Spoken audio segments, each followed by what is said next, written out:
जय माता दी। नवरात्रि के पावन पर्व पर आप सभी को हार्दिक शुभकामनाएं। कोरोना काल चल रहा है, पूरी दुनिया में बहुत सारे लोग बहुत परेशान हैं और हर व्यक्ति सोचता है कि हमें किसी दूसरे से खुशियां मिल जाए, किसी दूसरे से शांति मिल जाए, किसी दूसरे से सफलता मिल जाए। क्या ये संभव है? मैं एक सवाल पूछना चाह रही हूँ।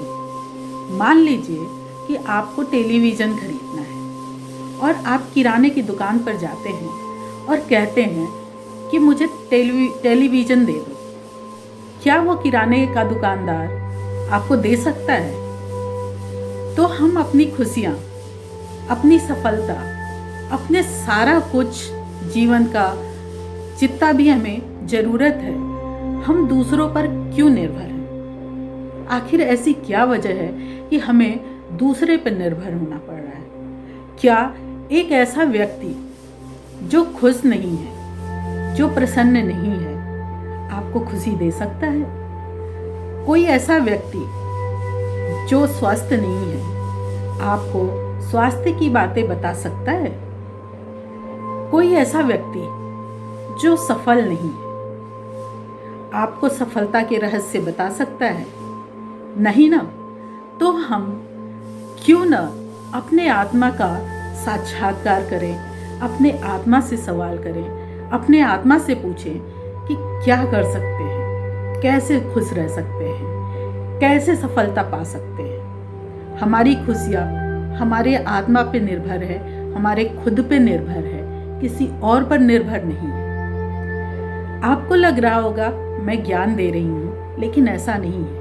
ये सत्य है और सत्य को जितना जल्दी हम स्वीकार करेंगे, उतना ही जल्दी हम खुश, प्रसन्न और सफल होंगे। हमारे सनातन में बहुत सारे ऐसे रहस्य हैं जो हमें सिखाते हैं, हमारे वेद पुराण हमें सिखाते हैं कि कभी भी हम दूसरे पर निर्भर नहीं रह सकते, हमें खुद पर निर्भर होना होगा। और हो सकता है कि हम दूसरे के अंदर जो खुशियाँ तलाश रहे हैं, कोई दूसरा व्यक्ति भी हमारे अंदर तलाश सकता है। उस परिस्थिति में क्या हम किसी को खुशियाँ देने के लायक हैं? हमें खुद पर, अपने आप पर, अपने शरीर पर, अपनी आत्मा पर इतना काम करना होगा, इतना प्रयास करना होगा कि जैसे हम किसी और से खुशियाँ चाहते हैं, हो सकता है कि कोई दूसरा व्यक्ति हमसे खुशियाँ चाहता हो, हमसे सफलता के रहस्य जानना चाहता हो, हमसे शांति चाहता हो, हमसे समृद्धि के रहस्य जानना चाहता हो, तो हम क्या उसे दे सकते हैं? हमारे पास क्या ये है? हो सकता है कि इस समाज में, इस परिस्थिति में जहाँ कोरोना काल चल रहा है, बहुत सारे लोगों की नौकरी छूट गई है, बहुत सारे लोगों का व्यवसाय बंद है।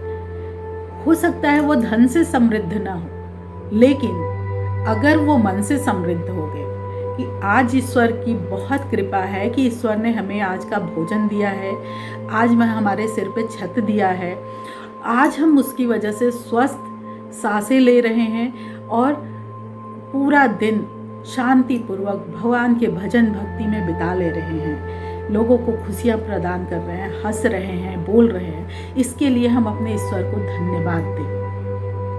धन से ही हम समृद्ध नहीं होते हैं, हम मन की शांति, मन के सुख, मन के जीत से भी समृद्ध बनते हैं। धन एक कारण हो सकता है समृद्धि का, लेकिन धन पूरा कारण नहीं है। अगर हम सिर्फ धन को ही समृद्धि का एक निशान मान लें, एक चिन्ह मान लें, तो क्या जो धनी है वो सुखी हैं, वो संपन्न हैं? संपन्न है, उनके पास आधुनिक चीज़ें हैं, उनके पास मोटर कार है, उनके पास रहने का सामान है, उनके पास 10, 100, 200 कितने भी नौकर चाकर होंगे, लेकिन क्या वो मन से समृद्ध हैं, मन से खुश हैं? क्या उनका चेहरा हंसता मुस्कुराता हुआ है?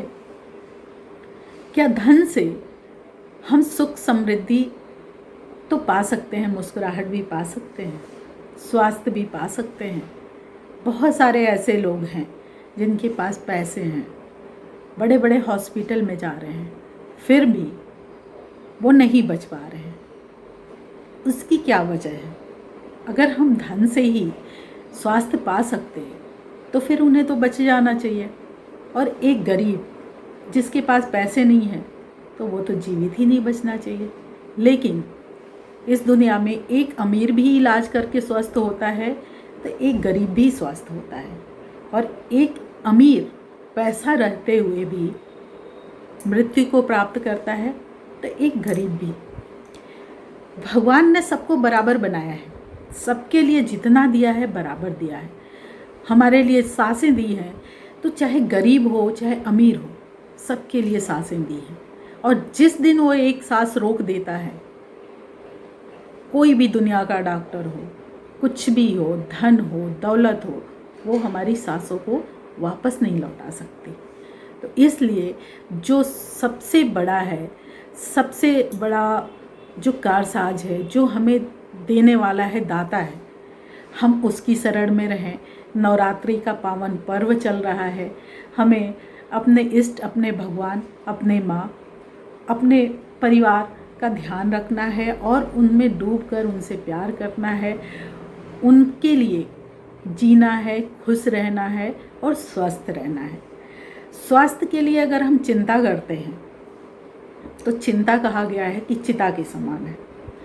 तो अगर हम चिंता कर रहे हैं तो अपने लिए चिता सजा रहे हैं, तो हमें चिंता नहीं करनी, प्रयास करना है। गीता में भगवान ने कहा है, कर्मण्ये वाधिकारस्ते मा फलेषु कदाचन। भगवान ने यही हमें सीख दी है कि हम कर्म करें। हमारे फल की चिंता तो ईश्वर खुद ही कर रहा है, हमारे कर्म के अनुसार हमें फल देता है। कहा गया है कि ईश्वर ने हमारे शरीर को बना दिया है, लेकिन उसने एक काम हमें भी सौंप के इस धरती पे भेजा है, हमारे व्यक्तित्व का निर्माण करना। हमारा शरीर चाहे जैसा भी, गोरा हो, काला हो, छोटा हो, बड़ा हो, मोटा हो, पतला हो, ये मायने नहीं रखता। हमारा व्यक्तित्व कैसा है। हमसे मिलने के बाद किसी के चेहरे पे उदासी आती है या प्रसन्नता आती है, हमारा उससे बात करने के बाद उसकी आंखों से दुख के आंसू निकलते हैं या खुशी के आंसू निकलते हैं, ये सब कुछ मायने रखता है। बिना इसके हमारा जीवन नहीं। कहा गया है, नर हो न निराश करो मन को, कुछ काम करो कुछ धाम करो, जग में रहकर कुछ नाम करो, यह जन्म हुआ किसी अर्थ ही हो, समझो इसको यह व्यर्थ न हो। नर हो न निराश करो मन को। तो हम नर हैं, हमें निराशा में नहीं, आशा में जीनी है। अपने मन की ताकत को, अपने आत्मबल को बढ़ाना है और इस कोरोना काल से निपटना है। इसी के साथ मैं अपनी वाणी को विराम देती हूँ। जय सनातन धर्म, जय सनातन, जय भारत।